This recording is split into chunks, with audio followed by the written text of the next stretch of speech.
Hai semuanya, gimana kabarnya hari ini? Semoga kalian dan keluarga sehat dan bahagia selalu. Selamat datang kembali di channel Bangza. Di video kali ini kita mau bahas tentang P-Network lagi tentunya. Oke, setelah berhasil listing di exchange, P-Network telah membuktikan dan membantah asumsi-asumsi liar serta tudingan banyak orang yang menuding miring tentang P-Network pada tahun 2019. Ya, kalau kita kilas balik sedikit ke tahun 2019, kita banyak menuai cacian, hinaan dari orang-orang yang katanya pakar kripto. Nggak mungkin P-Network itu bisa listing. Nggak mungkin yang namanya kripto bisa ditambang di handphone. P-Network itu penipuan. P-Network itu scam. Nggak mungkin. Serta masih banyak lagi tudingan-tudingan miring tentang P-Network. Banyak yang goyah dan berubah pikiran, udah download, udah install, udah nambang, akhirnya berubah pikiran dan hapus. Dan hari ini kita semua menyaksikan bahwasanya benar-benar bisa tuh menghasilkan koin kripto ditambang dari handphone Android.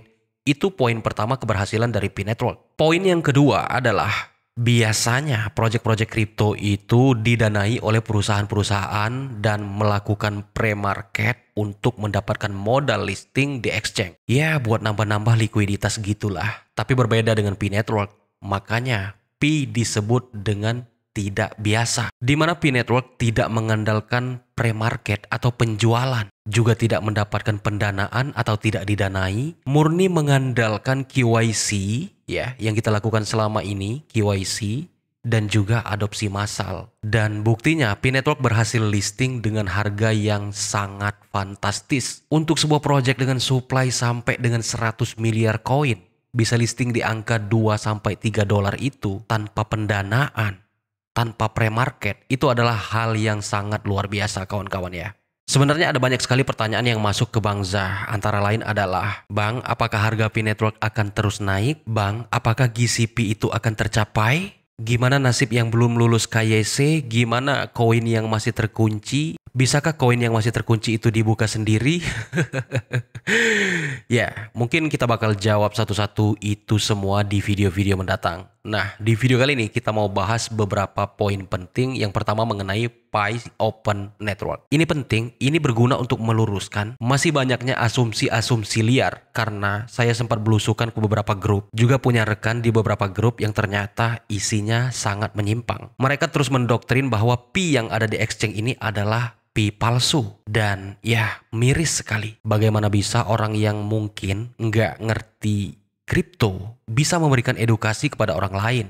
Mirisnya lagi, yang ngikutin pada manggut-manggut aja. Oke, untuk masalah itu kita bodo amat ya. Kita beda ruangan, beda kelas, dan pastinya beda pemikiran. Kita hargai itu, tetapi kita pakai pembuktian, data, fakta, dan kenyataan. Karena setiap sesuatu itu, apalagi memberikan edukasi kepada orang lain, harus memiliki sumber yang valid. Jangan mengandalkan asumsi liar atau hanya potongan-potongan serta cuplikan yang kemudian diterjemahkan dalam bahasa dan pengertian yang lain. Oke, bodo amat lah soal itu. Oke, kita lanjut aja ke beberapa pembahasan di video kita kali ini. Yang pertama soal ini ya, koin yang tidak diverifikasi. Sebenarnya masalah ini udah Bang Zah jelaskan di video-video sebelumnya. Tetapi mungkin karena waktu itu kurang jelas, karena mikrofonnya, echo-nya terlalu tinggi, jadi gua jelasin lagi di video ini. Ini ada sebuah akun yang anggap saja ini adalah contoh kawan-kawan ya. Jika teman-teman perhatikan, di sini kan ada 3 nih. Yang pertama, koin yang bermigrasi.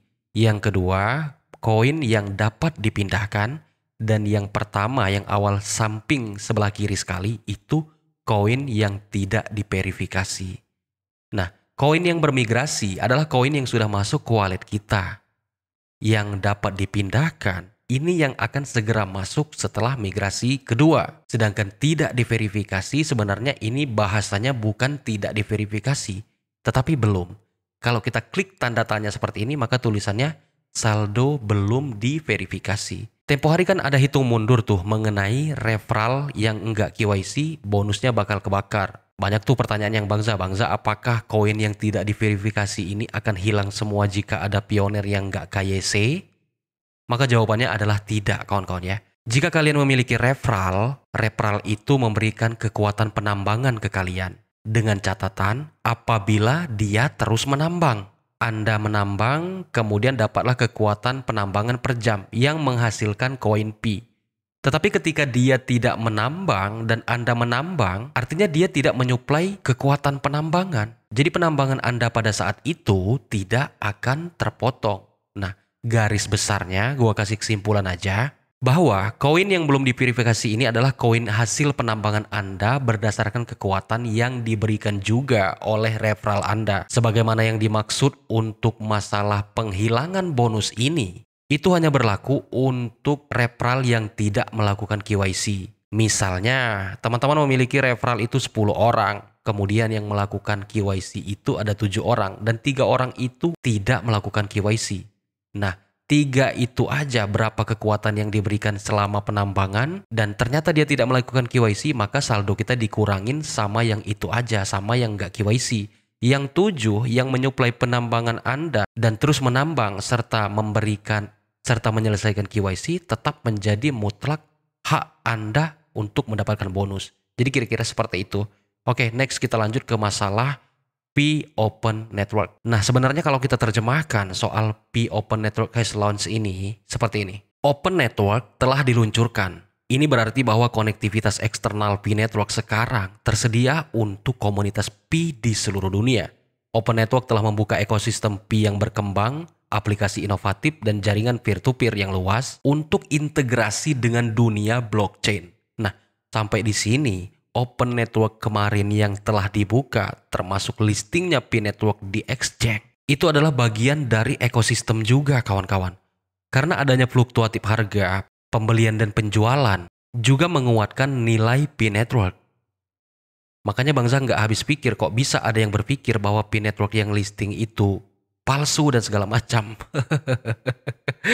Nah, untuk menciptakan cryptocurrency yang inklusif didorong oleh utilitas dan adopsi secara luas yang dapat diakses oleh siapa saja. Karena ini udah open network, jadi siapapun bisa mengaksesnya kawan-kawan ya. Jangan cemburu, kita udah nambang 6 tahun, terus harganya cuma $2, kita udah nambang bertahun-tahun. Sedangkan orang lain yang nggak menambang bisa beli seketika karena harganya murah. Sebenarnya konsepnya nggak gitu kawan-kawan ya. Kita menambang selama 6 tahun, kita mendapatkan koinnya secara gratis. Gratis ya. Sedangkan mereka yang tiba-tiba ingin nge-hold P tanpa menambang, mereka pakai modal. Dan yang namanya aset kripto itu ada 2 kemungkinan, naik atau turun. Artinya kalau mereka membeli menggunakan modal, ada kemungkinan untung atau rugi.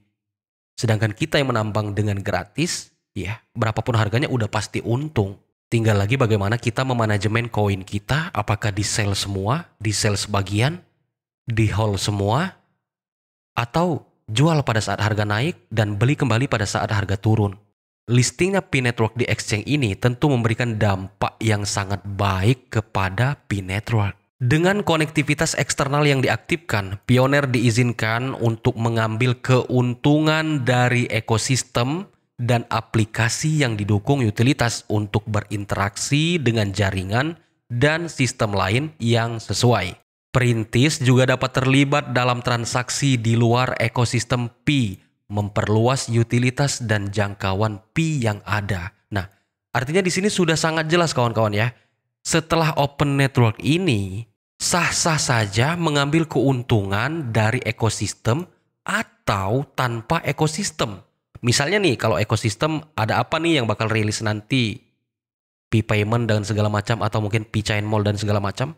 Boleh kita melakukan transaksi atau mengambil keuntungan atau berbisnis. Boleh. Nah, untuk di luar ekosistem juga nggak dilarang. Di sini sangat jelas dikatakan bahwa perintis juga dapat terlibat dalam transaksi di luar ekosistem P. Contohnya, bursa atau exchange. Jadi berhenti berasumsi-asumsi yang nggak ini ya, yang nggak masuk akal. Oke, next kita lanjut. Nah, ini masalah listing ya, masalah exchange. Perintis sekarang dapat menghubungkan P mereka untuk digunakan dengan sistem dan jaringan eksternal. Platform CEX dan ONEMS telah terintegrasi dengan P Network. Nah, kawan-kawan, platform CEX yang melisting P Network itu sudah terintegrasi dengan P Network. Mau di OKX, mau Bitget, Get.io, atau mungkin Bitmart, itu sudah terintegrasi. sudah atas persetujuan core team, sudah ada kesepakatan. Dan mereka itu juga, platform CEX yang disebutkan tadi, telah melewati yang namanya KYB. Sebenarnya banyak hal yang ingin Bang Za bahas di video ini, tetapi nggak memungkinkan karena video ini bakal sangat kepanjangan, jadi kita bakal bahas di video-video mendatang. Pastikan kalian selalu support Bang Za dengan menekan tombol like, komentar, dan subscribe, serta share ke media sosialnya. Mohon maaf jika salah kata atau mungkin edukasi saya tidak bisa diterima oleh kalian atau kelompok. Bang Za mohon maaf yang sebesar-besarnya. Terima kasih telah menonton, sampai jumpa pada video selanjutnya.